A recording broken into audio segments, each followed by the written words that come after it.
Hey guys, this is Tatsumi K. While I was over at Anime Expo, I had bought myself a copy of the Animetal USA CD, right here.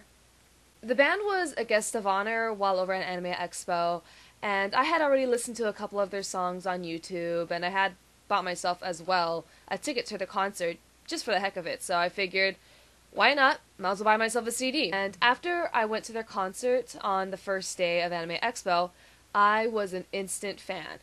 I was really excited to finish listening to the entire CD itself.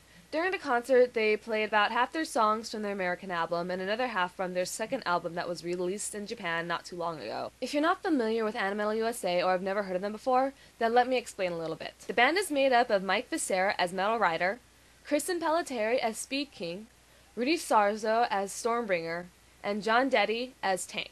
Now, if you're not familiar with any of these names, then you're probably not a metal fan. Quote. Or whatever.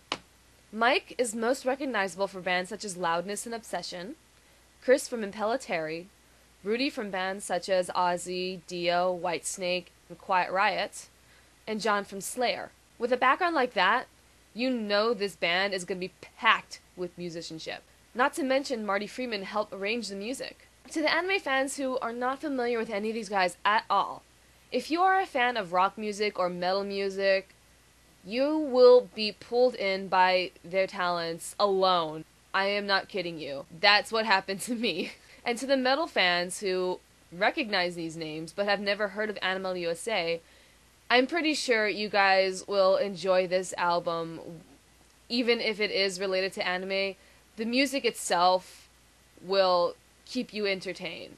I highly suggest that you actually sit down and listen to at least one of their songs and give it a try before you actually just push it aside. To start off about their individual work or their on this particular album, I was a little familiar with Kristen Pelletteri's work, a little bit. So I had a basic little idea of what to expect from him while at the concert. Yeah, not even close to what I was expecting. The guitar won me over practically at every single intro song, and it entertained my ears for every single solo and riff there was. I was blown away. I was not expecting that amount of shredding for these covers. I honestly was like, what? Wow, okay, you have my ears now, I'm listening. I was really surprised, so good job, Chris. Mike's vocals won me over right from the get-go. I had never heard of him before, so I was really curious to what he was going to sound like. Especially since it was a metal band covering anime songs, I was kind of on the fence. But then once he started singing, I was hooked. I wasn't anticipating there to be any low or natural registers from him in any of the songs. That actually caught me by surprise, because since it's a heavy metal band doing covers of anime songs, I was actually really expecting a lot of really up there high notes that were just like, oh my good god, which he did have a lot of. When he started singing in the natural lower registers, oh, I was one. That is my weakness when it comes to vocals. And I was one. He's got amazing vocal quality and an amazing technique, so it was a no-brainer that I would approve. The person I was most familiar with was Rudy Sarzo. I have listened to practically every single band he has been a part of, and I wasn't expecting anything less from him. The guy still got it, and he made it very evident on the CD, and he made it very clear while during the concert. Then there's John. Good God, this guy can drum. Every time this guy was on the screen during the concert, all I could do was look at his speedy feet and hands. Holy cow, I was completely captivated. He does an amazing job as what I like to call the spine of the band, and he keeps the beat well past the live on the CD. I was greatly surprised by the lyrics actually on this CD as well. Usually, most English covers of an anime song are kind of destroyed by the lyrics. I was kind of scared, but from what I've heard, I have to give the lyrics a 4 out of 5. There are moments where the lyrics are kind of funny. For example, from the opening theme song of Dragon Ball Makafushigi Adventure, there was one line where he says something like, on my cloud machine. That just kind of made me giggle, because I know he was talking about the Nimbus, just because of the fact that he called it a machine. That threw me off for a little bit, but it wasn't that bad. there are a couple of areas that could have been worked on a little bit, in my opinion. I felt that could have been worked out a little bit. For example, if you have listened to some English lyrics on YouTube, then you probably have noticed there's always that prolonging of the note. If the Japanese lyrics were da da da da, the English lyrics would be da da. There was a couple of that in the CD. Didn't really bother me that much. Now, to the metal fans, before you say that I have a bias towards anime and all this all this jibber jabber, let me stop you right there. Out of this entire CD, there was only one song that I was familiar with. Just one song. Only one. Before I had even heard of these guys, the only song that I knew was Cruel Angel's Thesis, or what they call on their CD, Thesis of a Cruel Angel, from Evangelion. That was the only song that I knew. And I didn't even finish watching that anime. That was too much of a mindfuck for me. I was still in middle school when I saw that, I think. The oldest song that they covered on this CD was from 1968. 1968. 20 years before I was even born. Way before I was even thought of. The oldest song they covered on their second album was from 1966. I had never even heard of some of these shows until now. I've heard of Saint Seiya, and I knew Dragon Ball. Saint Seiya I never watched. Dragon Ball I only saw the American version of it as a kid. And they had their own opening theme. Wasn't even the opening theme that Animetal covered.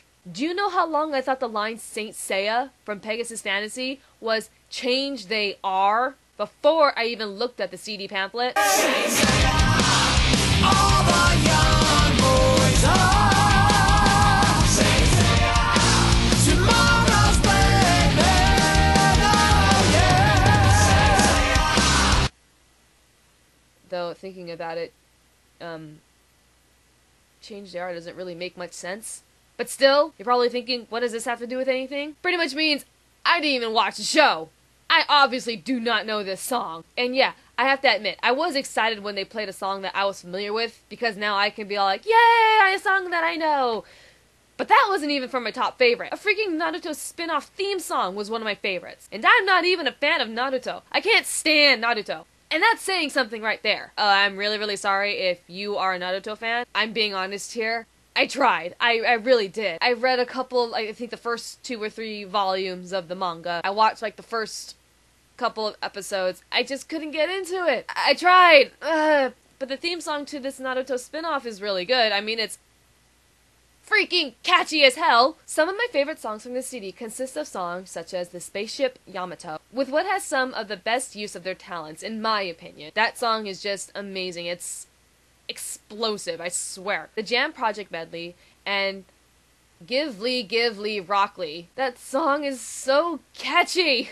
I hate to admit it, but it's so catchy. I, honest to God, enjoy listening to their covers of these songs. If you're a metal fan and you cannot get past the whole makeup getup and the fact that this project is related to anime, you need to sit your butt down in front of the computer, close your eyes, or blindfold them or something, and have your friend go on YouTube and play you at least one of these songs. I suggest you listen to The Spaceship Yamato. That song has become by far one of my favorites just because of the fact that their talents are just in your face. These guys' talent should be enough to get you past that. So there are my thoughts about the Animetal USA CD and band. Again, to the anime fans out there who aren't familiar with these guys and haven't heard of this band before, but you are a fan of rock or metal or just music in general, I really think you guys are going to enjoy their covers. They're really catchy and they're really fun to listen to. And to the metal fans out there who can't get past the whole metal covers of the anime songs and the whole makeup, just sit down and listen to just one song, and give them a chance. So, until next time, guys, and maybe once I am familiar with the songs from their second album, which I had bought for myself, by the way, maybe I will do another review on that CD as well. So, until next time, guys, see ya!